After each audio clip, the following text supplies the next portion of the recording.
বাংলাদেশের ভিতরে কিছু মিথ্যাবাদী সাংবাদিক, কিছু মিথ্যাবাদী ইউটিউবার আছে। তারা হচ্ছে কুলঙ্গার ঘরের সন্তান, তাদের বাবা মা পরিচয় নাই। তাদেরকে 2000 টাকা দিলে একটা মিথ্যা কথা ভিডিও বানাতে পারে। আমি এই কথা কেন বলছি, আজকে কয়দিন ধরে রিপন ভাইকে নিয়ে ফেসবুকের ভিতরে অনেক কিছু চলতেছে। আপনারা ফার্স্টে রিপন ভাইয়ের কথা আমি বিশ্বাস করলাম না, জান আপনি আপনাদের কথা মানলাম। রিপন ভাইয়ের কথা মিথ্যা হয়েছে। রিপন ভাই বাবা মাকে ভাত দিচ্ছে না, খাবার দিচ্ছে না।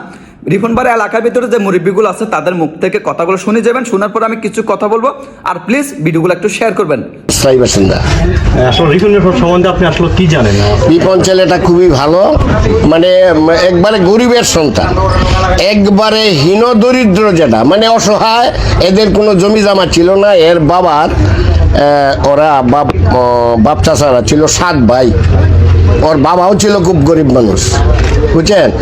তে এই ছেলেটা ওই কাঠ মিস্ত্রির কাজ করতো, তবু ভালো মিস্ত্রি না, মানে এই টুকটাক কাজ করে জীবিকা নির্বাহ করে। এই টিপটপের মাধ্যমে এখন বুঝতাম পারলাম যে এটা ওই কোনো বোধহয় যে কোনো কোম্পানির তারে পয়সা টয়সা দেয়, দিলে পরে যে তার এই বিষয়টা নিয়ে সে জীবন বাঁচাইতেছে। আর ছেলে খুব চরিত্রবান, খুব সৎ মানুষ। তবে এন ছেলেটা একটা ভুল করছে, যে তার মা বাপে যে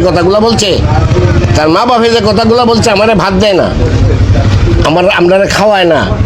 বাড়ির থেকে যে ছেলেটারে বিতাড়িত করছে, এই ছেলেটাই। যারা রিপন ভাইকে নিয়ে খারাপ কথা বলতেছেন, রিপন ভাই নাকি বাবা মাকে খাবার দিচ্ছে না, বাবা মাকে খোঁজ নিচ্ছে না, আপনারা তো তার এলাকার সম্মানী মানুষ যে আছে মুরব্বীর কথাগুলো সবাই শুনছেন।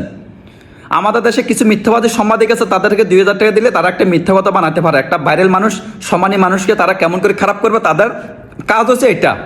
শুধু রিপন ভাইকে কেন দেখতে হয় ভাই? বাংলার মাটিতে, বাংলাদেশে আপনি একটা সমাজে যখন যাবেন, কয়েকটা ঘরের পরিবারের একটু খবর নেন। অনেক শিল্পপতি আছে বাংলাদেশে থাকে, কোটি কোটি টাকা আছে তাদের কাছে, তারা তো বাবা মাকে খবর নিচ্ছে না কেন? তাদেরকে কেন আপনারা সাংবাদিকেরা তাদের খবর কেন ভিডিও বানান না? শুধু একটা যে মানুষকে অনলাইনের ভিতরে ভাইরাল হচ্ছে, যে মানুষকে সবাই চিনে, তাকে নিয়ে আপনারা এত বাস কেন? তাদের পিছনে এত বাস দিবে বেলা লম্বা রান কেন আপনারা সাংবাদিকেরা? আমাদের দেশে আপনি একটু পাড়াতে ঘুরে দেখবেন, ঘুরে দেখার পরে দেখবেন যে অনেক মানুষের কাছে কোটি কোটি টাকা আছে, বাট বাবা মার খবর নিচ্ছে না, বাবা মাকে বিদ্যুৎ পালা রাখছে। এই খবরগুলো আপনারা করতে পারেন না, এই ভিডিওগুলো বানাতে পারেন না কেন? রিপন ভাই কিভাবে মিথ্যা কথা ভিডিও বানাতে হয়? রিপন ভাই একটা ভালো মানুষ, বাংলাদেশের সবার ভালোবাসার মানুষ একজন। তো অবশ্যই রিপন ভাইকে যারা ভালোবাসেন, আমাকে যারা ভালোবাসেন, ভিডিওগুলো দেখার পর একটু শেয়ার করবেন। আর রিপন ভাইকে নিয়ে যে কথাগুলো বলা হয়েছে, ওগুলো সবগুলো হচ্ছে মিথ্যা কথা। রিপন ভাই তার বাবা মাকেও দেখতেছে, তার পরিবারকেও দেখতেছে। সবাই ভিডিওগুলো একটু শেয়ার করবেন। ভালো থাকবেন। আল্লাহ হাফেজ। আসসালামু আলাইকুম।